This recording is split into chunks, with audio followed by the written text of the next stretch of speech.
ममता के अनमोल खजाना कबो न दिल से तेजा कहूँ केला हरदम बेटा खातिर माई के करेजा धर केला हरदम बेटा खातिर माई के करेजा। ध्यान से सुन लो भाई एगो बेटा के कहानी, मन मोहिनी के जाल में फंस के कैलस बड़ा नादानी।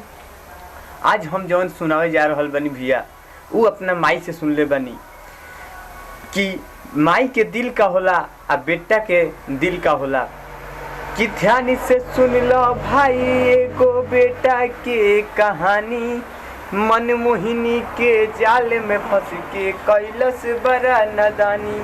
उ लड़का के एगो कोठा वाली लड़की से प्यार हो जाता तो उ लड़का से का कहतिया कि हमसे कितना प्यार करेलो साबित को के दिखावो, कारी करे जा माई के हमरा खातिर ले आवो।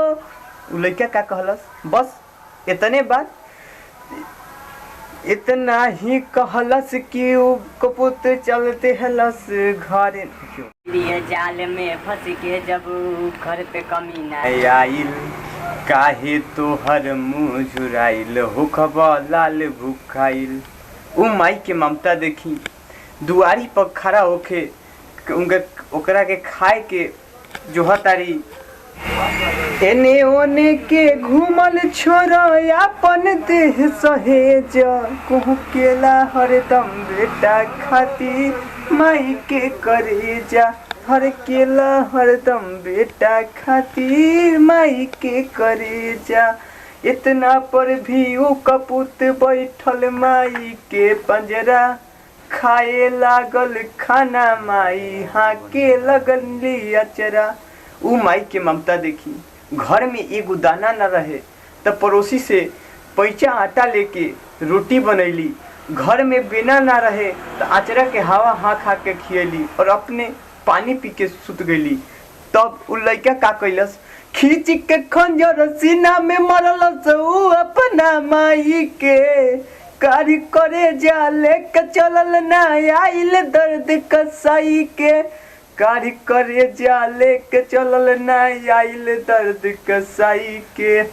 ठोकर से जब गिरल करे जा कहलस ममता जागल, हे बचवा तोरा पैरी में कतही चोट तो नहीं लागल। उ माई के ममता देखी उस करेजा शरीर से अलग होके भी उ करेजा से का आवाज आवता, बेटा हो तोहके चोटी कहीं तो न लागल, बेटा हो तोहके चोटी कहीं तो न लागल। तब वो करेजा से आखिरी बार आवाज आई कि जहाँ जाए के बाद तोहके जल्दी उठा के ले जा, कहूँ केला हरदम बेटा खातिर माई के करेजा। धर केला हरदम बेटा खातिर माई के करेजा। दे के करेजा कहलस देखो कितना हई दीवाना हम, तोहरा खातिर माई के भी कैनी आज बेगाना हम।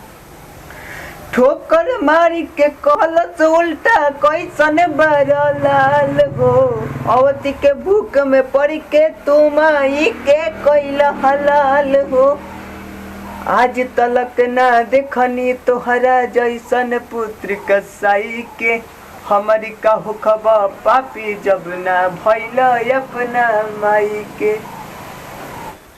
कहियो तू हमरो के छोड़बा सटकल तोड़ी बेचा, धर केला हरदम बेटा खातिर माई के करेजा। कहूँ केला हरदम बेटा खातिर माई के करेजा। धर केला हरदम बेटा खातिर माई के करेजा।